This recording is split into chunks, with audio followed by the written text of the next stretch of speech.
হত্যাকাণ্ডের মূল হুতা ফয়সাল করিমের স্ত্রী শাহেদা পারভিন সামিয়া, মা ও বাবা শ্যালক ওয়াহিদ আহমেদ ও শিপু এবং মোটরসাইকেল মালিক আব্দুল হান্নান।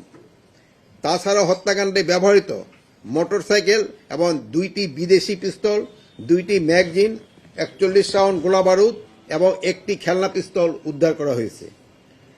অতি দ্রুত এই ঘটনার মূল হুতা ফয়সাল করিম মাসুদকে শনাক্ত আইনের আওতায় আনা হয়েছে। তবে হত্যাকাণ্ডে মোটিভ উদ্ধার ও গোপনীয়তা বজায় রক্ষার স্বার্থে এ বিষয়ে এখনও বিস্তারিত জানানো সম্ভব হচ্ছে না।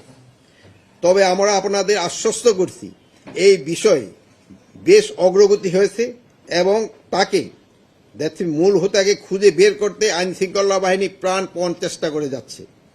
গোয়েন্দা তথ্যের ভিত্তিতে এই ঘটনার সঙ্গে জড়িত থাকার সন্দেহে দালাল চক্র ফিলিপের সহযোগী এবং 5 জনকে আটক করে বিজিবি যথাযথ আইনি প্রক্রিয়ায় পুলিশের নিকট হস্তান্তর করেছে।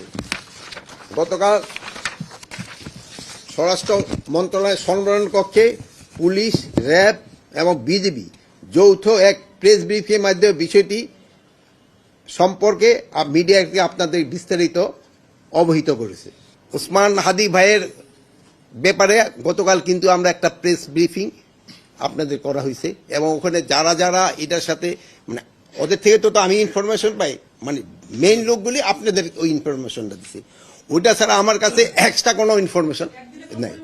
একদিনে ওইরকম কোনো পরিবর্তন হয় নাই, একদিনে আর ওইরকম কোনো পরিবর্তন। যেমন প্রথম আলোর এটা পরিবর্তন আছে যে সকাল পর্যন্ত আমাদের ছিল 10 জন, এখন হয়ে গেছে 17 জন। তারপরে আপনার ইসেরটা যেটা ওই কি বলে 30 সালের ওখানে যে ময়মনসিংহে হলো ওই ঘটনাটায় অলরেডি আমরা কিন্তু র্যাব 7 জন এবং পুলিশ 3 জন অ্যারেস্ট করা হয়েছে। প্লাস ওই যে ইসে নোয়াখালীর যে ইসে লক্ষ্মীপুরের ঘটনাটা কিন্তু তদন্ত চলতেছে। এটা এক একজনে এক এক রকম কথা বলতেছে, বাট তদন্তের পরে বোঝা যাবে এই অ্যাকচুয়াল কি ঘটনাটা। আর একটা হলো খুলনা, খুলনায় একটা ঘটনা ঘটছে, ওটাও মানে কিছুক্ষণ আগেই ঘটছে, মানে 10টা সাড়ে 10টার দিকে 11টার দিকে ঘটছে। আমরা এই অলরেডি আমি কেএমপি কমিশনারের সাথে কথা বলছি, উনি পুরো ঘটনাটা বিস্তারিত জেনে আমাদের জানাবে।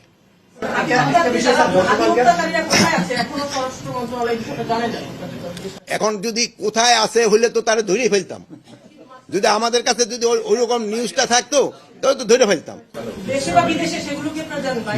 এখন কোথায় আছে এই জন্য দেশেও থাকতে পারে বাইরেও থাকতে পারে, বাট আমরা একজাক্ট লোকেশন যদি জানতে পারতাম তো